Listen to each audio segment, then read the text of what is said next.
Hoy, kamusta kayo? Nagbabalik ako. Anong ulam? Eto, ampalaya, stir fry lang. Try nyo to, subukan nyo. Masarap, masustansya, simple, madali. Tara. First things first, nating special, bawang at sibuyas. Tatadtarin ko lang yan ng pino. Ganun na rin yung sibuyas, syempre magigisa tayo eh. Yan, tingnan nyo.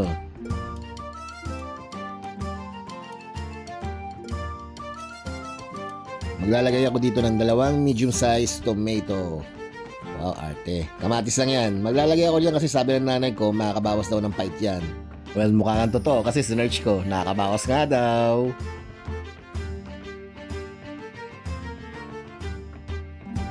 Okay na tayo sa bawang, sibuyas at kamatis. Okay? Punta na tayo dun sa main ingredients natin.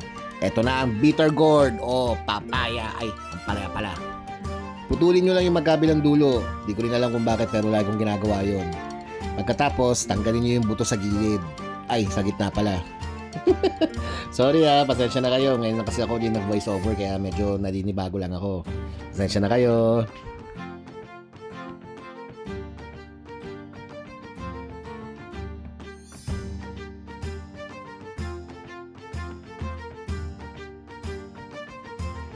Okay, ngayon mag-start na tayo mag-slice. I-slice lang niya sa pinakamanipis na kaya nyo.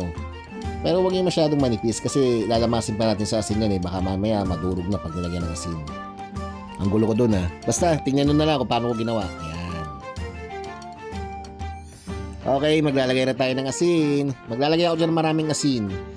Pagka nilagay ko yan, hindi ko siya pipigain lalamasin ko lang ng konti. Mas maganda siguro yung term na masahe. Just make sure lahat nalagyan. Okay? Iiwan ko yan na may asin na mga 15 minutes. Pagkatapos yan, babanlawan ko tapos ibababad ko ulit sa tubig ng 20 minutes. Okay, gisa na tayo. Kawali. Lalagyan natin ng mantika yan. Tapos pag mainit na yung mantika, saka tayo magigisa. Bawang at sibuyas. Pero unahin ko muna yung bawang dyan. Yan. Tapos pag lumabas na yung aroma, saka ko ilalagay yung sibuyas. Parang pinagsabay ko lang din. Yan. Gigisa ko lang ng toro. Okay? Tapos yung kamatis. Gisa natin yung kamatis. Yan. Hayaan lang natin malamog pa yung kamatis. At syempre, habang nag-aantay, magbati tayo ng itlog. 2 itlog nga pala yung ginamit ko dyan. Yan. Babatiin ko yan. Para yan yung panglalahok natin mamaya doon sa ampalaya. Okay? Haluin natin ng konti bago natin ilagay yung ampalaya. Yung ampalaya galing doon sa pagkakababad sa tubig Ayan. Yun. Sabi ng nanay ko, pag nagigisa ka ng ampalaya, huwag mong haluin ng haluin. Kaya ang ginawa ko dito, pinilit ko na lang siyang itos. Tapos kung makikita nyo, parang inaayos ko lang siya ng sandok pero hindi ko siya hinahalong mabuti. Lagay tayo ng magic sarap. Optional yun Okay. Tapos paminta. Then, asin. Tapos, toss lang natin ng konti. Tapos, ayos-ayusin natin. Tapos, takpan lang natin siya. Nasabi ng nanay ko kasi, pag inahalo mo daw yung ampalaya, lalo daw pumapait. Okay, maglalagay tayo dyan ng sugar. Then, toss lang ulit. Yan. At this point, ilalagay na natin yung binating itlog. Yan.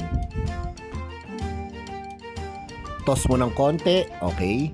Tapos takpan natin siya para maluto ng maigi yung itlog. Ayan pare, okay na. Ngayon maghahalo na ako. Dito ginagalo ko na siya tapos sinutos ko na rin kasi palagay ko okay nang haluin yan. Yan na din yun. Eto na nga, ang ulam natin, ginsang ampalaya. Hindi ko masasabing hindi yan mapait pero very very minimal lang ang bitterness niyan. So, ano pang hinahantay natin? Tara, kain!